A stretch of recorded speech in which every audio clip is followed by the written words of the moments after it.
En ce temps-là, Jésus disait aux pharisiens, « Je m'en vais, vous me chercherez, et vous mourrez dans votre péché. Là où moi je vais, vous ne pouvez pas aller. » Les Juifs disaient, « Veut-il donc se donner la mort, puisqu'il dit, là où moi je vais, vous ne pouvez pas aller? » Il leur répondit, « Vous êtes d'en bas, moi je suis d'en haut. Vous êtes de ce monde, moi je ne suis pas de ce monde. C'est pourquoi je vous ai dit que vous mourrez dans vos péchés.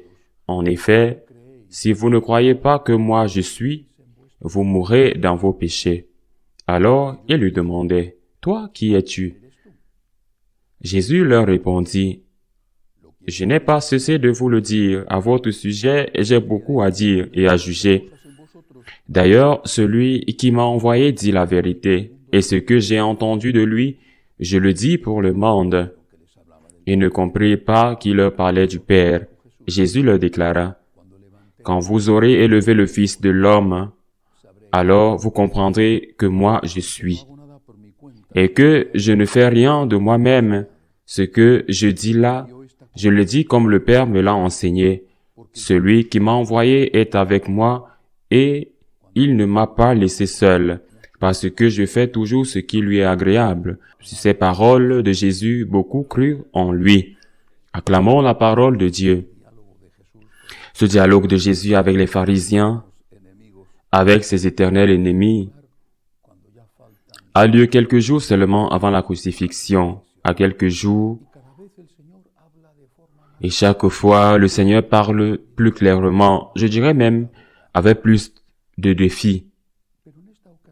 Mais à cette occasion, je pense qu'il vaut la peine de noter deux phrases que Jésus utilise dans cette confrontation presque continue avec ses ennemis. D'une part, il leur dit, « Si vous ne croyez pas que je suis », il dit de lui-même qu'il est Dieu. Parce que ces deux mots « je suis » sont les mots qu'il utilise, qui sortent du buisson ardent devant Moïse sur le mont Sinaï, c'est-à-dire que Moïse reconnaît cette théophanie, cette manifestation de Dieu, et lorsqu'il lui demande « Qui es-tu ?» Quand Jésus dit « Je suis », si vous ne croyez pas que je suis moi, pour nous, cela passe probablement inaperçu.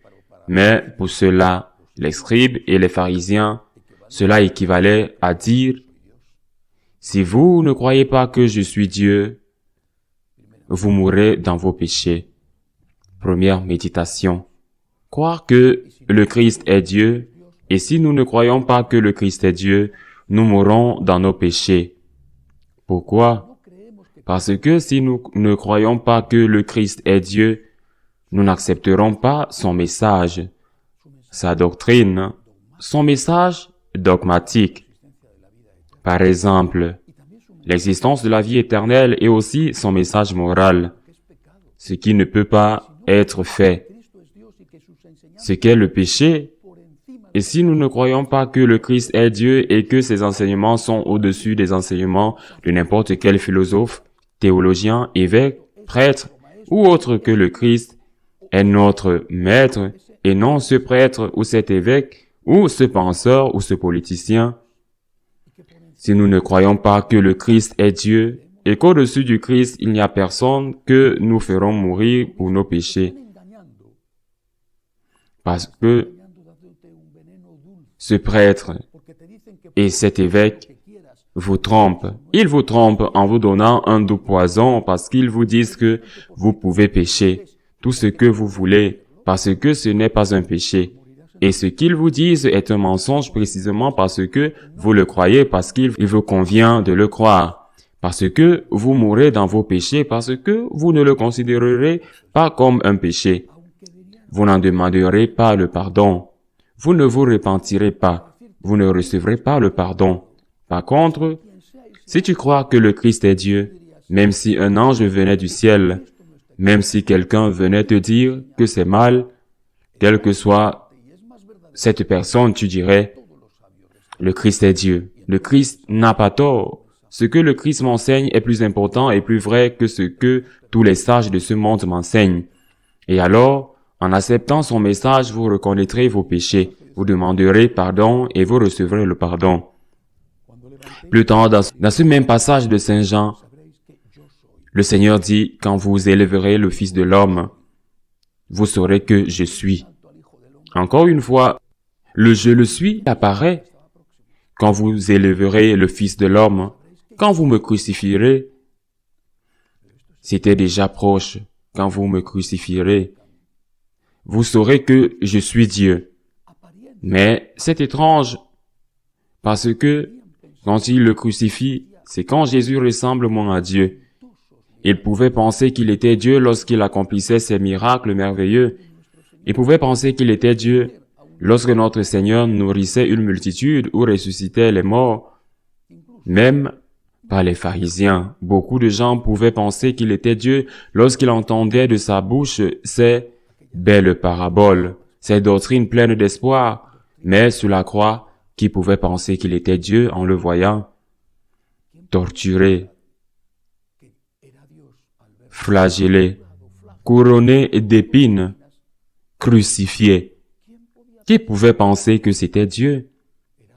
Il était le scandale de la croix. Et pourtant sa divinité y était déjà manifestée. Pourquoi?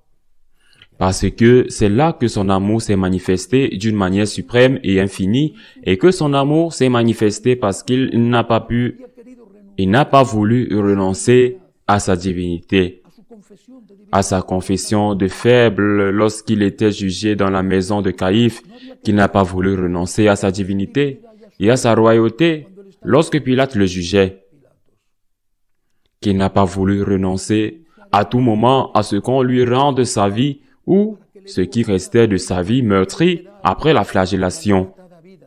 Lorsque sur la croix, il s'est continuellement tourné vers le Père et a dit, « Entre tes mains, je remets mon esprit. » Le Christ est toujours Dieu et nous devons pouvoir le voir, l'adorer, le confesser comme Dieu, même lorsqu'il est crucifié. C'est-à-dire, quand il est cloué, quand il est immobile, quand il est faible, quand il ne peut rien faire, nous devons le confesser comme Dieu.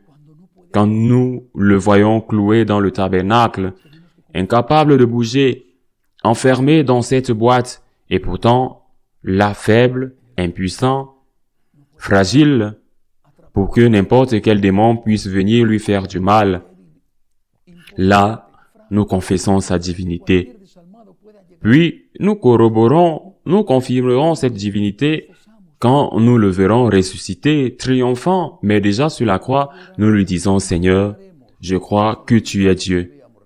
Je crois que tu es Dieu dans la faiblesse de l'enfant de Bethléem, et je crois que tu es Dieu dans la faiblesse du crucifié. Je crois que tu es Dieu.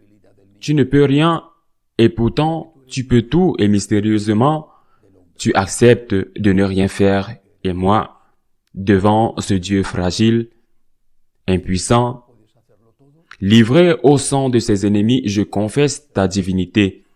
Et cela a tant d'applications pour notre vie, parce que, moralement et normalement, quand Dieu ne nous aide pas, ne nous assiste pas, ne fait pas de miracles, ne répond pas à nos demandes, des doutes surgissent, mais il n'est pas Dieu, ou, s'il existe, je ne compte pas pour lui.